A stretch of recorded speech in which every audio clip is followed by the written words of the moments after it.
Hey everyone, I'm Jessi Lang, coming to you from Calamigos Ranch in Malibu, California, and I'm here to check out the 2012 Jeep lineup. In fact, in just a couple minutes, I'm going to take one off-roading. But first, let me tell you why Jeep is in the news this week. For starters, Jeep just announced Power by Design, an online contest that lets consumers create and customize their very own USA Basketball-themed 2012 Jeep Wrangler.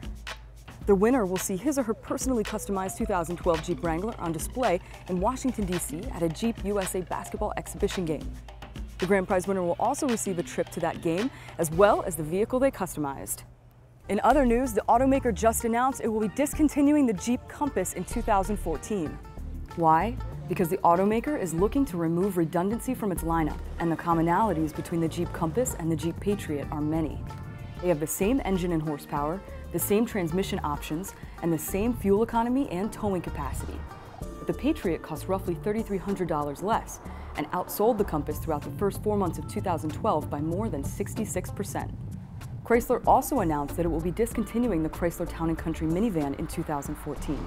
Sergio Marchionne had previously said that the company would offer just one minivan in the future, though many predicted the Town and Country would be their mainstay. Instead, they've opted to keep the Grand Caravan and replace the Town and Country with a new crossover that they hope will appeal to a broader range of drivers. And speaking of driving, it's time for me to hit the off-road course and to do with this Jeep what Jeeps do best. My vehicle of choice? The 2012 Jeep Wrangler Unlimited Altitude Edition. With 40% more horsepower, 10% more torque, and a 26% faster 0 to 60 time, the Wrangler has raised the bar, and I was excited to take it on the toughest trails we could find. Because the Wrangler has more than 7 decades of 4x4 engineering experience behind it, I had understandably high expectations and wanted to see if it could truly deliver unmatched off-road capability. So I took it on trails filled with massive rocks and plagued by deep holes. I made it straddle ruts, gullies, and washouts. I subjected it to steep inclines and declines and put the tires to the test on unforgiving rocks, gravel, and sand.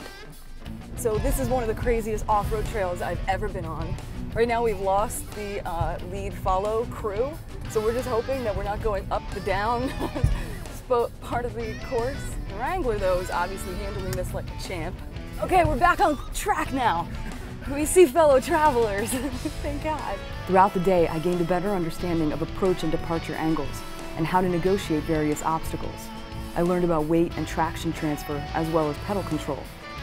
The only thing I didn't learn was how to recover a downed or stuck vehicle, because the Jeep Wrangler Unlimited Altitude Edition handled everything I put it through with absolute ease.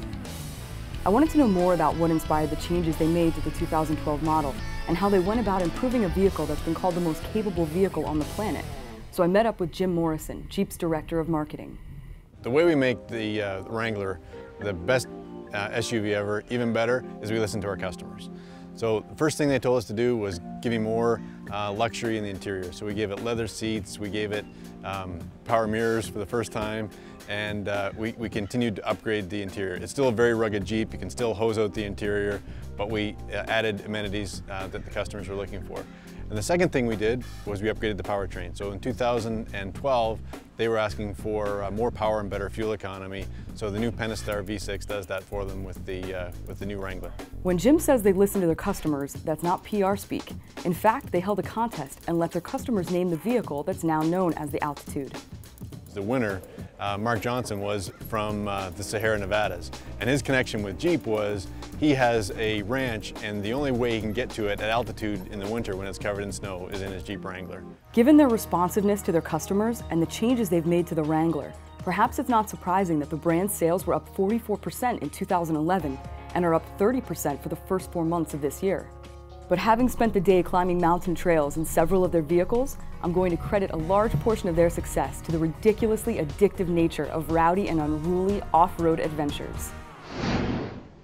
We had a supremely fun day on the off-road course, though I didn't get my pants nearly muddy enough, so we're gonna head back for a few more runs. That's it for this week's episode of Wide Open Throttle. I'm Jessi Lang, and I'll see you next week.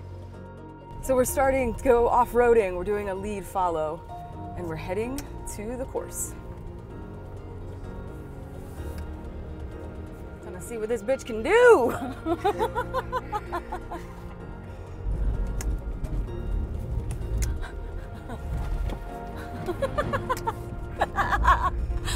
This is awesome, dude. I want to do this every day. This is awesome.